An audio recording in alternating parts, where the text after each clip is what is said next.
Hello and good morning. It is a great pleasure being with you all here today in this beautiful Saturday morning. Now, I guess the reasons we're having this debate is that because there's no clear consensus in the literature, and that's a very important aspect. Just to start directly with my subject, which is it better, high-power Holmium YAG or Thulium fiber laser? Well, Thulium fiber laser is the new kid on the block, but I guess the most appropriate question to try and answer this question is through another question, actually. What for? We know there's improvement with the high-power Holmium machines over standard equipment. We have low energy settings. We have increased frequency settings that actually allow us for better and faster dusting. We have the pulse modulation. We have all the vapor tunnel and virtual basket and the quantum machines that also allow us for decreased stone movement, improved dusting efficiency, and we have nice literature study to support that high-power Holmium machines over standard conventional Holmium YAG lasers actually allow us a faster lithotripsy time. There's this nice study by Eugenio Ventimiglia and Olivier Traxet that actually showed that you have less than 50% of the normal 20 watts lithotripsy time with a high-power Holmium machine. We know they are different equipments in terms of wavelength, in terms of pulse profile, in terms of frequency, energy, and also smallest available fiber that you can use on both machines. Favorable a bit to the Thulium with a 150 microns fiber, especially when you'll need to deflect into a sharp angle inferior calyx. And we have some clearly proved advantages of high-power Holmium machines. Like in this research made by Professor Ghani from the Michigan State University that showed that the Moses machine, the high-power Moses machine from Lumenis, proved to have a reduced retopolation, increased fragmentation, and up to 30% more fragmentation at distance.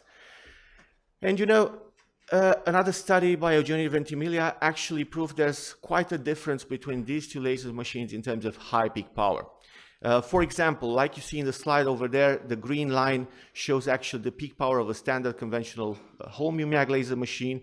You see there's a high peak power, and you see the black line with the Moses equipment that shows a lower peak power, but still a second pulse that's increased as peak power. And with the blue line there, you can see the peak power for the Thulium fiber laser.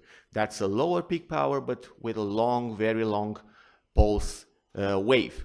And you know, high peak power matters in my opinion, because laser lithotripsy is not only about dusting.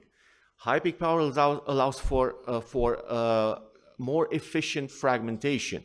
It can be adequate for all scenarios and location, whether you're having an impacted or a mobile stone, whether you're having a small or large stone, and then no matter the location, in the ureter, kidney, or the bladder.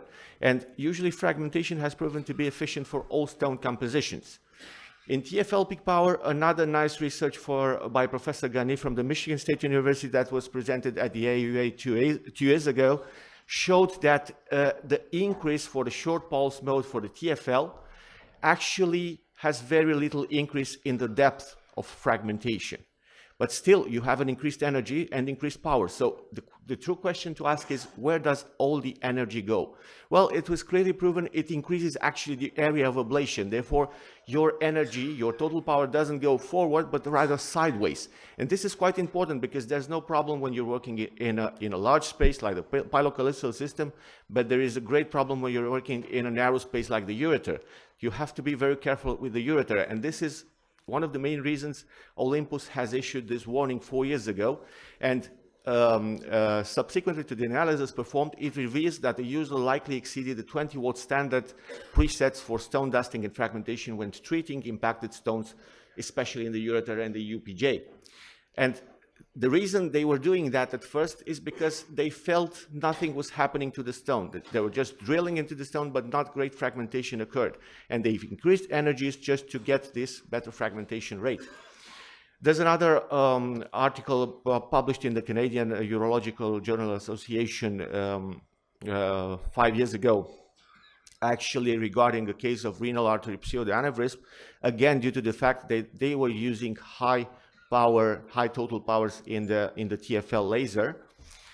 And in terms of risks, there are all kinds of emerging articles that are actually showing by comparison with the standard Holmium and high power Holmium machines that the maximum temperature for the Thulium fiber laser is higher than the standard Holmium and the high power Holmium lasers. Especially at 30 watts, the TFL exceeded the 43 degrees threshold actually for tissue damage. So nowadays we have new and emerging clinical data from the literature directly comparing the two machines. We have this nice meta-analysis published last year in the BMC Urology that included 13 studies with almost 1,400 patients. Well, in terms of stone-free rate, the TFL was slightly better. In terms of operating time, again, it was lower for the TFL group, and that's usually due to the higher ablation speed efficiency, less stone retropulsion, and less need to use a basket for retrieving the fragments. But in terms of complications, hospital stay, total energy use, and need of stent insertion, there wasn't quite such a big difference. We have this study from Taratkin and collaborators. That was the first randomized controlled trial that was comparing Holmium, YAG, and TFL for retrograde intrarenal surgery. Well, it showed that the median ablation speed for the TFL with 200 micron fibers was about 0.8 cubic millimeters per second, and the standard Holmium machine about 0.6, but with a median ablation efficacy slightly higher for the Holmium YAG. And remember, this is a study comparing standard Holmium machine with no pulse modulation to the TFL. We have another study that was published for the efficiency of Moses technology in high power machines that actually proved to have a fragmentation speed about 0.9 cubic millimeters per second. And that's quite high because compared to the standard machine, this means you can actually perfectly dust 1 cubic centimeter stone in about 20 minutes time. That's 3 times faster than the 15 or 20 watts machines we were all using in the beginning and at the introduction of Holmium laser. Several articles from the literature now, they are comparing high power Holmium machines with TFL. We have this study by Vinod Gohar published this year in the Journal of Urology. And they concluded that at the 30-day stone-free rate, that was similar, actually, so it was not statistically significant. But at multivariable analysis, the use of TFL was significantly associated with higher odds of being stone-free. Another study comparing Holmium YAG and together with Moses technology with TFL actually included about 280 patients with comparable baseline characteristics. Well, higher stone-free rate was achieved in the TFL, still high risk for the TFL group with 9 patients with sepsis compared to the none in the Holmium YAG laser group. And we have another nice study published 2 years ago in the Journal of Urology by Christopher Haas and his collaborators that was directly comparing a 120 watts machine to the 60 watts TFL. Well, the ablation efficiency proved to be slightly better for the TFL, still the ablation speed higher and faster for the high power Holmium machine. Still the stone-free rates were comparable, about 67–68%. But these are broad results. If we were to look carefully in the study and into the results, there was no difference in overall stone-free. But if we were to look at the ureteral stones, well, you can see there's a 95% stone-free rate for the high power Holmium compared to 88 for the Thulium machine. And of course, that's not statistically significant comparing to 60 patients group. But if we were to have more than 220 or 230 patients for these groups, that would have enough power to become statistically significant. And in my opinion, this is the best case to actually illustrate the power, so to say, of a high power laser Holmium YAG with the proper tools. We have here a case of a female patient with multiple stones, about 3 cubic centimeters of stone, hard stone, an average of over 1,300 Hounsfield units. She was previously stented. Well, I used a 7.5 French with an 1113 flexible aspirative navigatable sheet inside. I used a 150 watt machine with a 200 microns fiber. And this is actually the beauty of the high power laser machine. Well, I usually go with 0.5 and 20 hertz at the beginning, see how I can manage with time, see the stone structure, see how it reacts to this energy. Then I gradually increase until 1 joule and 20 hertz. And the beauty of this machine, although I do not encourage that without the proper tools and without the proper expertise, is that for very short periods of time, less than, let's say, 1 minute or 90 seconds, and not with continuous lasing, you can break and disobstruct large areas of the kidney.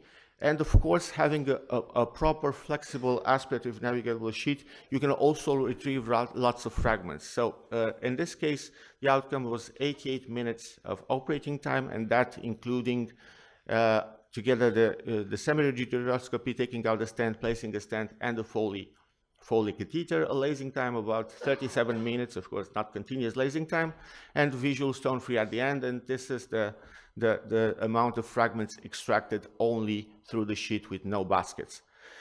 Now, a proper question would be which one to choose for what. Now, I'm using both lasers in my departments. I have both the 150 watts equipment and also the TFL of 60 watts. It very much depends on the scenario. If I'm to work on a renal stone, it very much depends on the volume. If I have a large volume stone of over 2 centimeters, over 2 cubic centimeters, not 2 centimeters as the largest diameter. And if I'm using a fans sheet, I go for the high power Holmium with high power settings, high flow irrigation, and I usually stent afterwards. If I have a small stone in the kidney, less than 1 centimeter, let's say, if I don't use any access sheet, I had no previously stented patient, I always go with the TFL with low power settings, and I place no stent afterwards, low irrigation, small chipping from the stone. I can be almost sure the patient will eliminate the fragments afterwards, even like that. If I'm to work on a ureteral stone, well, if it's impacted, I always go for the high power laser, but always with low power settings. The ureter is quite special. You never have to exceed high amounts of energy and high total output powers. If it's not impacted, I usually go for the TFL, again with low power settings. Now, as take-home messages, I believe high power lasers have improved fragmentation speed, and this actually decreases your operating room time. High power laser has peak power, TFL has a low peak power.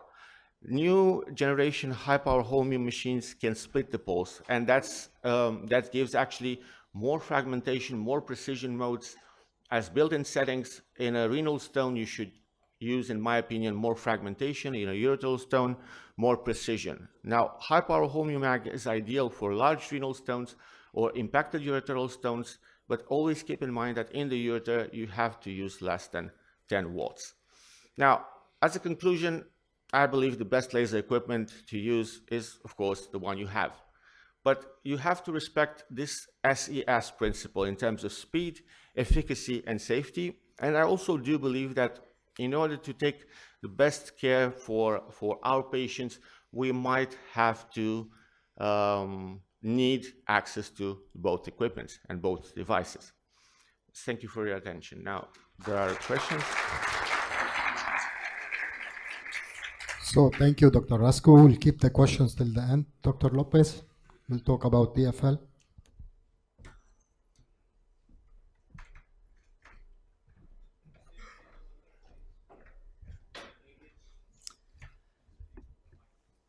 Morning. Thank you for the organizer for the kindly invitation. I am Juan Lopez from Clinic Hospital in Barcelona, and I am going to talk about Thulium laser.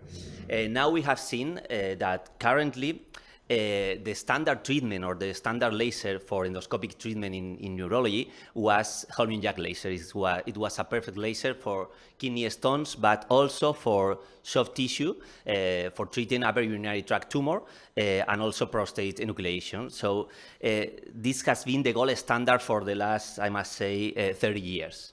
but something is changing. We have new players, and we want new improvement for Holmium Jack laser. Those are the potential improvement that we could try to ask for a Holmium Jack laser in order to improve their characteristics. There are logistical advantages in order to reduce the size, the weight, the electrical requirement of a Holmium Jack laser, but also to increase the safety of the procedure during the surgery, also to have the possibility even to reduce the size of our device with smaller fibers, but also, which is more important, to clinically increase the efficiency of our procedure. So in 2020, came to the market the TFL, and I will try to answer if those potential advantages in Holmium Jack laser are in TFL. The architecture, the inner part of this laser is completely different. The pumping source is a diode laser, so it's more efficient.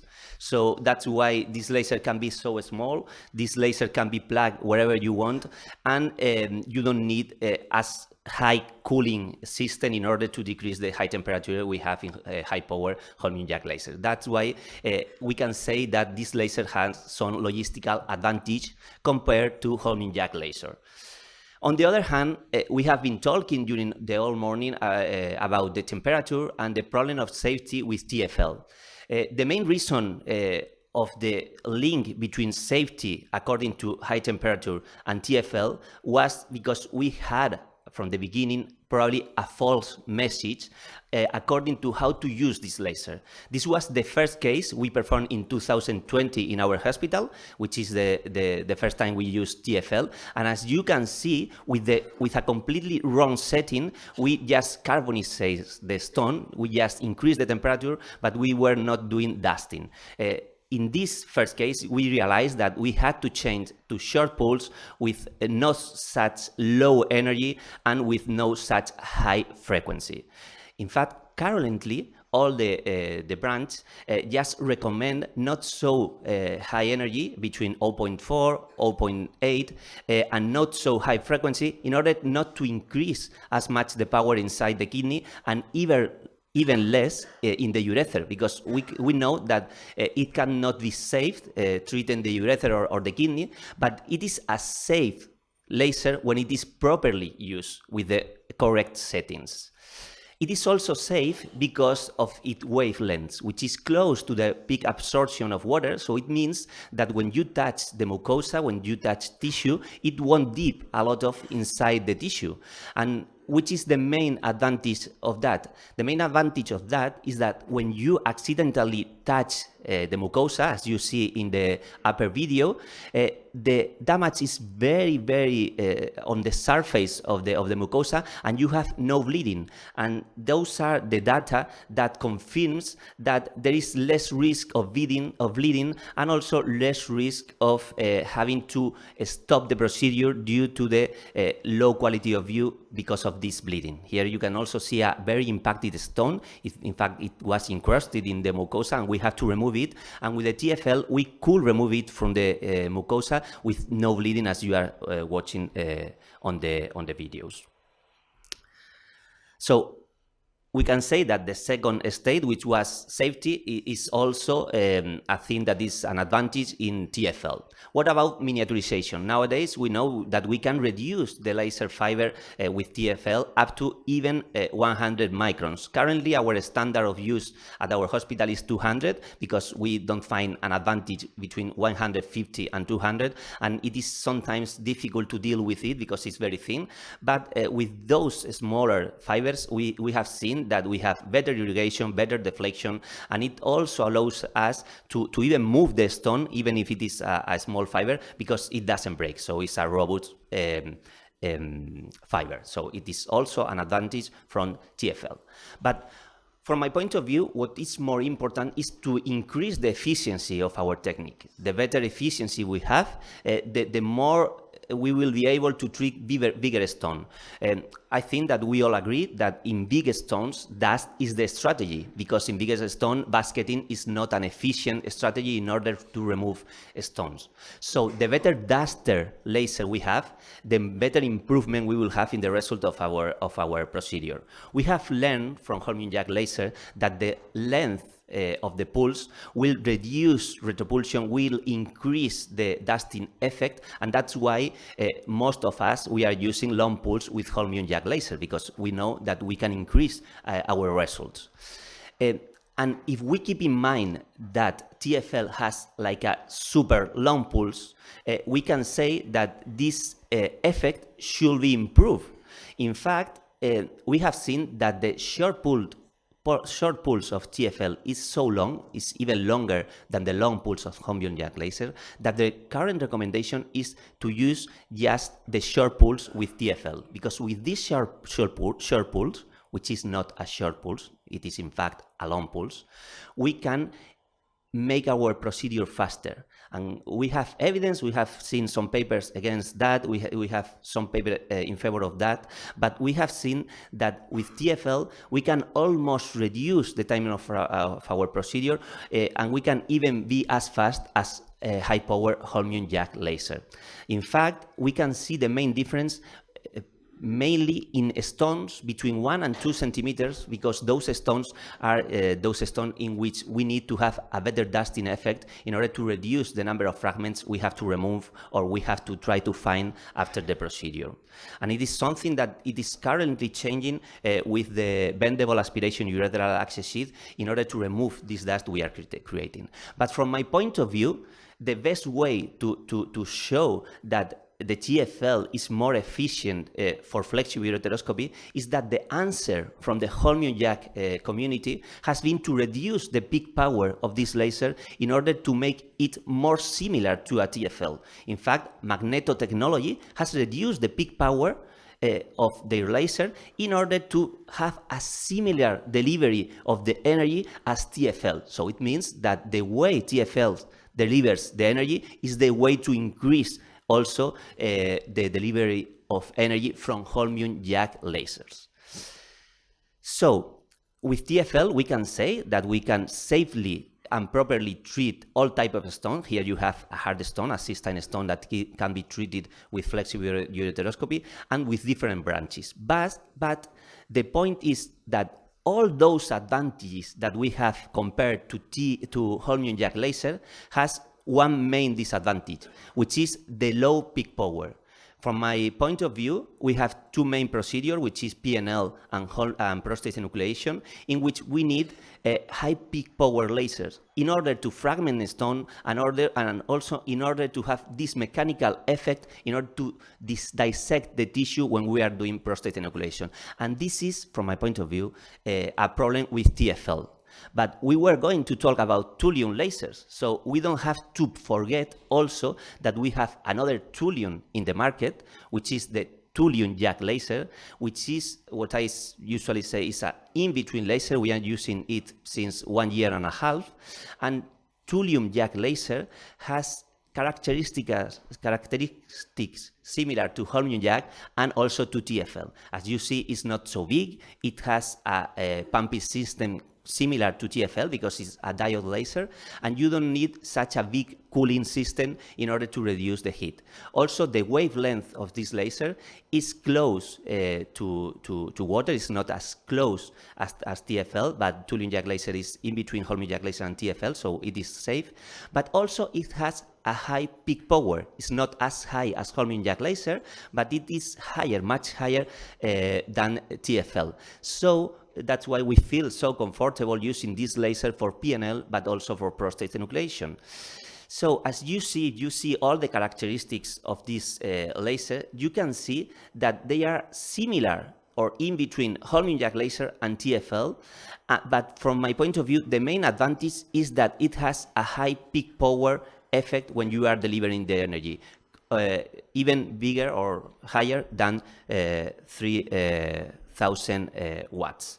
And this is, from my point of view, an advantage for treating stone in PCNL and prostate enucleation. It is a safe laser. As we have said, the peak absorption is between Holmium Jack laser and TFL, so it's not so deep when you touch the mucosa. And this peak power allows you to do all the treatment, because with this laser you have all the range or a range similar to Holmium Jack laser and similar to TFL. So you can do all the procedure in a comfortable way. That's why, from my point of view, Thulium Jack laser is a very interesting laser, because it is very versatile, because it's an in-between laser between TFL and Holmium Jack laser for prostate enucleation, but also for PCNL. So this laser has some of the advantages of TFL, some of the advantages of Holmium Jack laser, but mainly, from my point of view, the main advantage is the high peak power that makes us or give us the possibility to do very different procedure. So just as a conclusion, because I was asked to try to save time, Holmium Jack laser was the gold standard. Nowadays we have TFL, but you don't have to forget that we have Thulium Jack laser. I think that the main take-home message of this talk is that we have to study well, to study properly how the different lasers works. We have to know what do we want from a laser, if we want a second laser, if we want just one laser for all the procedure, if we have some logistical limitation at our hospital, and according to that, try to choose the laser which will fit better for the treatment of our patient. Thank you very much.